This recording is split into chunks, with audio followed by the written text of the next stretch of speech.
Hello guys, I am Andy, proud owner of artist studio. तो आज का video जो होगा वो ये होगा ना 10th video of the series. तो इसमें जो बताऊंगा मैं जो पार्ट कवर करूंगा ये कवर अप के बारे में बहुत डिटेल में मैं इसमें बताऊंगा। और इसमें दो पार्ट रहेंगे, एक क्लाइंट लोगों के लिए और दूसरे रहेंगे आर्टिस्ट लोगों के लिए। तो अच्छी तरह से देखिए, पूरा एंड तक देखिए, बहुत डिटेल में बहुत कुछ पता चलेगा। क्योंकि बहुत डिटेल इन्फॉर्मेशन जो होता है मैं हर वीडियो में डालना चाहता हूँ। और अगर आपको लॉन्ग लगे कि वीडियो बहुत बड़ा हो जा रहा है तो आप बताइए, ट्राई करूँगा अगला वीडियो जो लाऊँ वो थोड़ा और कंप्रेस्ड बनाऊँ। क्योंकि इतना इन्फॉर्मेशन डालने का होता है कि वो मैं उसको कम कर नहीं पाता हूँ। ठीक है, तो देखते रहिए, आपको बहुत कुछ पता चलेगा इस वीडियो में जो बहुत सारे वीडियो में ओवरव्यू करके जाते हैं। तो चलिए शुरू करते हैं। पहला तो मैं क्लाइंट लोगों को बताना चाहता हूँ क्या क्या चीज़ आपको फॉलो करना है, क्या क्या नहीं करना है, कौन कौन सा इन्फॉर्मेशन आपके पास रहना चाहिए। तो पहले बताते हैं कि कवर अप टैटू क्या होता है। ठीक है, कवर अप टैटू वो होता है जो आपने गलती से बनाया हो। ठीक है, इसमें क्या क्या आता है, सोचिए आपका गर्लफ्रेंड का नाम, बॉयफ्रेंड का नाम, उन लोगों का पोर्ट्रेट, उन लोगों का डेट ऑफ बर्थ है। अगर वो प्रेजेंट ना हो तो आपको वो मिटाना ही पड़ेगा, अगर प्रेजेंट रहेगा तो और भी दिक्कत है वो रहने से फिक्स का। इसके बाद आता है स्पेलिंग मिस्टेक्स वाला टैटू। मतलब बहुत सारे टैटूज आर्टिस्ट क्या करते हैं, टैटू करते हैं नेट में देख के, इंटरनेट से देख लेते हैं, उसको टैटू बना देते हैं और बाद में पता चलता है कि उसका जो इन्फॉर्मेशन है या जो स्पेलिंग है वो गलत है। तो ये बहुत ही वाइटल है। आप जितना भी बड़ा आर्टिस्ट हो एटलीस्ट 3 से 4 बार उसको चेक कर लीजिए। गलती सबसे मतलब होता है, एज ए ह्यूमन बीइंग गलती होना भी चाहिए, नहीं तो आप ह्यूमन नहीं हो, पर गलती सबको ही होता है। तो फिर भी 2 से 4 बार इसको रीचेक कर लीजिए ताकि कभी भी ना हो। इसके बाद आता है कुछ फेडेड टैटू जो आपने दूसरा गलत जगह से बना लिए थे, जो अभी फेड हो चुका है या टैटू बम्प हो चुका है, ठीक है, खराब हो चुका है, उसका कलर चला गया, जो डिज़ाइन आप चाहते थे वो डिज़ाइन अभी आपको अच्छा नहीं लग रहा है। इसीलिए आपको मेरा टैटू का जो प्रोसीडियर है वो वीडियो अच्छी तरह से देखना चाहिए। जो टैटू का एक डिज़ाइन पार्ट है क्योंकि बहुत इंपॉर्टेंट पार्ट होता है। ठीक है, वो टैटू प्रोसीडियर का वीडियो देखिए, आपको डिटेल में पता चलता है। ये सब टैटू को ढकने के लिए इसके ऊपर से नया एक टैटू किया जाता है, इसको कवर अप टैटू बोलते हैं। मतलब सोचिए आपके पास एक टैटू था तो इसके ऊपर से मैंने ये एक नया से टैटू बना दिया, वो ढक गया। ठीक है, इसको बोलते हैं कवर अप टैटू, जो ऊपर वाला बना और पीछे वाला भी पूरा ढक गया, तो इसको बोलते हैं कवर अप टैटू। तो पहला पार्ट आएगा क्लाइंट लोगों के लिए। बताना चाहता हूँ कुछ बहुत ही छोटे डिटेल। पहला तो आपका आर्टिस्ट कैसे सिलेक्ट करना है। पहले तो उन लोगों का पोर्टफोलियो देखिए। पोर्टफोलियो मतलब उन लोगों का जो प्रीवियस काम हुआ है उसको देखिए, आपको बहुत सारा डिटेल में पता चलेगा कि उन लोगों का काम कैसा है, अगर वो लोग सही से आपका टैटू कर पाएंगे या नहीं। तो वो आर्टिस्ट से बात कीजिए, उसका पोर्टफोलियो देखिए, उसका अगर कोई कवर अप टैटू प्रीवियसली किया हुआ होगा तो उसका हील जो पिक्चर है उसको देखिए। मतलब टैटू कवर अप जो किया हुआ था वो हील होने के बाद जो कंडीशन है उसको देखिए, ताकि आपको पता चलेगा जो कवर अप जो आर्टिस्ट करता है वो सही है कि नहीं अगर आपके लिए, क्योंकि आप पैसे दे रहे हो। और आप लोगों को भी मैं बताना चाहता हूँ कि आप थोड़ा बहुत कम पैसे के लिए खराब आर्टिस्ट चूज मत करो। सभी बिगिनर्स होते हैं, फिर वो प्रोफेशनल होते हैं, फिर भी सबका एक लेवल होता है। आपको भी समझना चाहिए कि बिगिनर्स आर्टिस्ट को बड़ा काम नहीं आता है, तो आपको भी वो समझना पड़ेगा उसका पोर्टफोलियो देखकर कि इनको बड़ा काम नहीं आता है। और जो आर्टिस्ट लोग हैं उसको मैं मतलब छोटा नहीं करना चाहता हूँ, पर अगर आपको नहीं आता है तो आप खराब मत कीजिए, किसी दूसरे के पास भेज दीजिए कि उनको ये सबसे अच्छा आता है तो उनके पास जाइए। क्या होगा ना, आपका रेपुटेशन खराब होगा। आपको बस एक चीज पकड़ कर रखना होगा कि आपका गुड रेपुटेशन। आपको पता होना चाहिए कि 100% में आपको बस 60% ही काम चाहिए, क्योंकि वो 60% में आप अच्छे हैं। आप अगर 40% खराब में फोकस करने जाए तो आपका 60% भी खराब हो जाएगा धीरे धीरे, तो आपका दोनों तरफ भी जाएगा डिसबैलेंस होकर। तो आपका जो 60% गुड पार्ट है उसमें भी जाइए, उसी को अच्छा और स्ट्रॉन्ग कीजिए, ताकि जो 40% दूसरा किसी को आता है तो वो 40% उनको दे दीजिए, कोई दिक्कत नहीं है। इससे झमेला भी नहीं होगा और काम भी सही से चलने लगेगा। ठीक है, तो आप लोगों को जो फॉलो करना है कि वो हील पार्ट पोर्टफोलियो आपने देख लिया। अब इसके बाद आता है उन लोगों का एक्सपीरियंस, कि वो कितना एक्सपीरियंस आर्टिस्ट है। आपका जो कवर अप जो टैटू है उसका जो डिजाइन होने वाला है उनसे भी बात कीजिए, उनसे अच्छी तरह से। आपको पसंद आए तो फिर आप चूज कीजिए, यार पसंद नहीं आए तो आप उसको फिर से बता दीजिए कि ये पसंद नहीं है, दूसरा कुछ बनाना। इसके बाद आपको आता है कि लेजर रिमूवल करना चाहिए कि नहीं करना चाहिए। इसके ऊपर मैं एक बड़ा सा डिटेल वीडियो बनाऊंगा, तो मैं इसको शॉर्ट में बता देता हूँ कि देखिए लेजर रिमूवल जो होता है, एक हाई पावर लेजर आपका जो टैटू इंक है उसके ऊपर हीट करता है और इंक का जो कंपोनेंट है, जो इसका थिकनेस है, उसको ब्रेक करके छोटा कर देता है और धीरे धीरे वो ब्लड के साथ मिक्स होकर क्लीन आउट वॉश आउट हो जाता है। इसके लिए ये आपका बॉडी के लिए कोई हानिकारक नहीं है।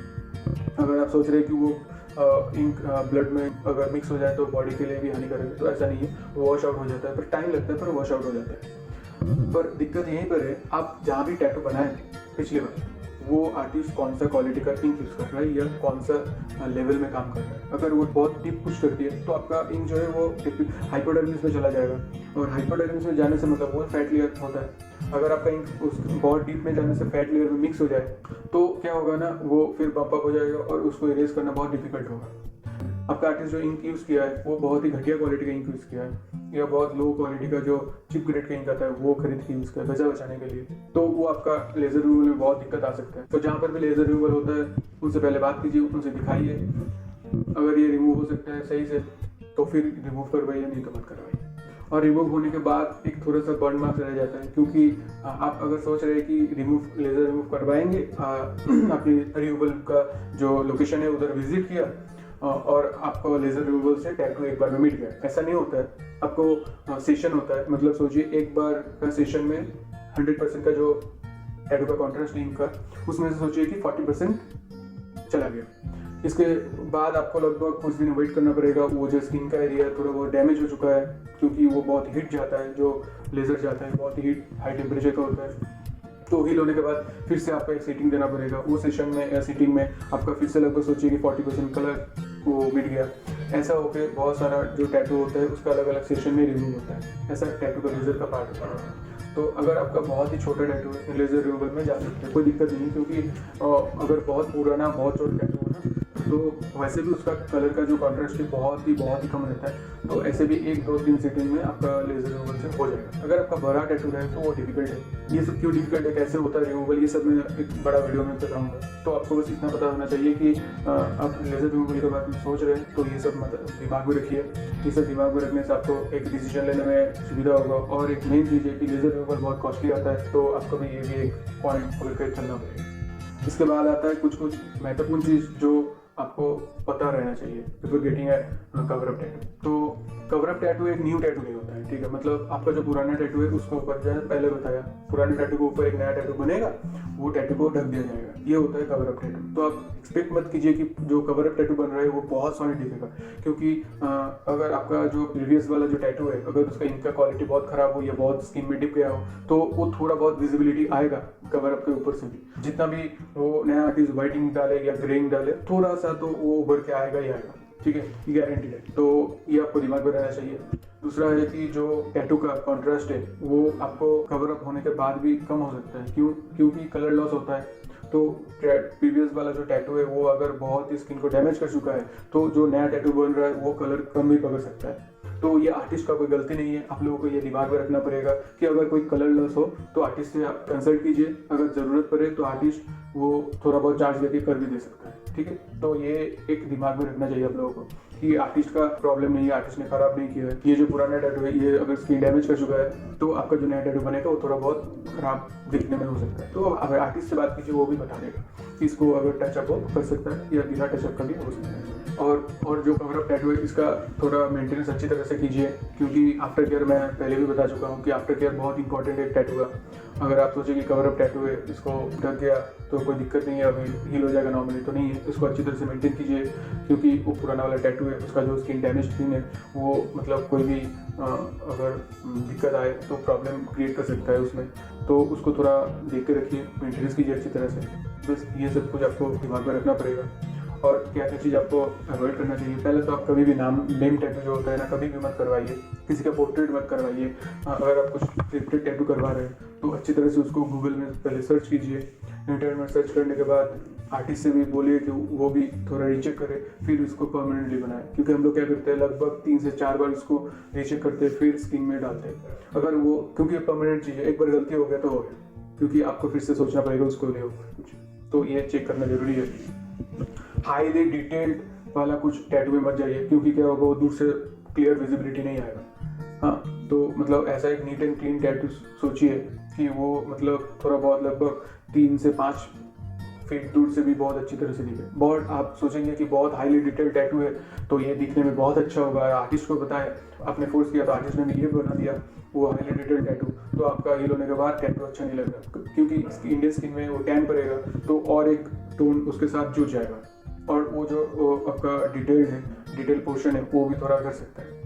तो ये आपको थोड़ा बहुत सोच समझ के कवर अप टैटू में जाना चाहिए या एक नया टैटू लेना चाहिए, ठीक है। इसके बाद आता है आर्टिस्ट लोगों के लिए। आर्टिस्ट लोगों को क्या क्या चीज़ मैं बोलना चाहता हूँ या मेरा जो एक्सपीरियंस हुआ है अब तक उसमें से मैं कुछ बताना चाहता हूँ। तो उसमें से पहला रहेगा कि आप जो डिज़ाइन सिलेक्ट कर रहे हो उसमें कुछ टिप मैं बता देता हूँ। तो पहले आप ऐसे डिज़ाइन करते हो कि जो टैटू प्रीवियस वाला है उसको ढकने के लिए करते हो, ठीक है। मतलब एक टैटू ए लिखा है तो ऐसा डिज़ाइन चूज़ करते हो कि वो ए पूरा ढक जाए। ऐसा मत करो, क्लाइंट से कंसल्ट करो। अगर उन लोगों को ये ए अच्छा लगता है या जो भी डिज़ाइन हो वो अच्छा लगता है पर उसका क्वालिटी ख़राब या बम्प अप हो चुका है, इसकी वजह से उन लोगों को उसका कवर अप करवाना है, तो सोचो कि उसको अगर आप नया टैटू के साथ उसको इंक्लूड कर सकते हो कि नहीं। अगर इंक्लूड कर सकते हो तो आपको ज़्यादा मेहनत नहीं करना पड़ेगा और टैटू अगर आप वो स्किन एरिया में बना देते हो तो एक साथ मर्ज होने के बाद और भी ज़्यादा अच्छा दिखेगा देखने में, ठीक है। इसको दिमाग में रखो। अगर आप आर्टिस्ट हो तो आपका आर्ट का जो एक फोकस पॉइंट होता है उसके बारे में पता होगा। क्यों? क्योंकि एक आर्ट का फोकस पॉइंट होता है, एक सब्जेक्ट होता है, एक ऑब्जेक्ट होता है, फिर बैकग्राउंड होता है, ठीक है। तो टैटू का भी सेम है। अगर आप कुछ टैटू बना रहे हो तो पहले उसको सोचो कि वो एक सब्जेक्ट कौन सा वाला होगा जिसमें सबका आंख पहले जाएगा, उसके बाद आएगा आपका ऑब्जेक्ट, फिर होगा बैकग्राउंड। तो आप अगर कवर अप कर रहे हो तो कवर अप का जो पार्ट है उसको सोचो कि बैकग्राउंड बनाने के लिए। तो क्या होगा, वो अगर बैकग्राउंड बने तो उसका पार्ट एकदम बैकग्राउंड में रहेगा, जो अगर एक व्यूअर देख रहा है तो उसको भी आंख में एकदम लास्ट में दिखाई दे, ठीक है। तो वो फोकस में नहीं आएगा तो उतना भी दिखाई नहीं देगा। उसमें एक नया सा डिज़ाइन ऐसे इंक्लूड करो जो सब्जेक्ट का काम करे, ठीक है, ना कि वो सब्जेक्ट ही पुराना टैटू को ढक दे और वो सब्जेक्ट थोड़ा बहुत मैसी हो जाए। इससे क्या होगा, फोकस पॉइंट चेंज हो जाएगा और टैटू कवर अप होने के बाद भी अच्छा मिलेगा। तो कोशिश करो कि वो जो फोकस पॉइंट है वो एक नया टैटू से बना दो, एक ऑब्जेक्ट डाल दो दोनों को कनेक्ट करने के लिए, फिर एक बैकग्राउंड में वो जो कवर अप का टैटू है उसको डाल दो। तो फिर क्या होगा, पहले आएगा सब्जेक्ट, फिर होगा ऑब्जेक्ट, फिर बैकग्राउंड। क्योंकि ह्यूमन आई जो होता है वो ऐसे शिफ्ट करता है, पहले सब्जेक्ट को दिखाई देना होता है जो बहुत अच्छा दिखने में होता है। सोचिए कि एक रोज़ कर रहे हो, उसके बाद जो उसका जो लिप्स वगैरह आता है, पत्ता जो आता है उसको कर दिए, उसका ऑब्जेक्ट हो गया, और उसके बाद एक बैकग्राउंड कर दिए अच्छी तरह से, ठीक है, कुछ स्क्रैच करके या कुछ रेड कलर टिप डाल के या कुछ ट्रैश पलका करके। तो इससे क्या होगा, उसका जो बैकग्राउंड है वो मतलब वो कवर अप से ढक जाएगा। तो फोकस पॉइंट होगा रोज़ के ऊपर, फिर वो होगा आपका उसका जो पत्ता है वो ऑब्जेक्ट, उसका बैकग्राउंड हो गया कवर अप, ठीक है, जो प्रीवियसली था। तो इसको आप ऐसे कर सकते हो, इससे बहुत फ़ायदा मिलेगा, बहुत ही ज़्यादा फ़ायदा मिलेगा। क्योंकि हम लोग तो ऐसे करते हैं, इससे क्या होता है ना, फोकस पॉइंट चेंज हो जाता है पूरा, मतलब प्रीवियस टैटू को पता भी नहीं चलेगा। तो इसके बाद आता है जो मेन पॉइंट वो है कलर चूज़ करना। अगर आपको कलर चार्ट के बारे में पता हो तो आप इसको यूज़ कर सकते हो, अगर नहीं पता हो तो मैं कुछ चीज़ बता देता हूँ जो पहले मैं बता चुका हूँ कि लाइट कलर्स कभी भी यूज़ मत करो, येलो कलर्स कभी भी कवर अप में यूज़ कर मत करो। जो भी light yellow, light blue, light green, pink colour, इसको कभी भी यूज़ मत करो। कोशिश करो जहाँ पर टैटू उधर ग्रे कलर यूज़ करने का। तो ग्रे कलर अगर यूज़ करोगे तो उसका जो ब्लैक पार्ट है वो ग्रे के साथ मिक्स होकर अच्छी तरह से वो ढक जाएगा, ठीक है। और कोशिश करो कि जितना पार्ट हो सके उसको शेड में डालो, मतलब अगर एक डार्क टू लाइट शेड हो रहा है तो डार्क पोर्शन को कवर अप में डाल दो, मतलब जो पुराना टैटू है उसको ऊपर से डार्क शेड कर दो।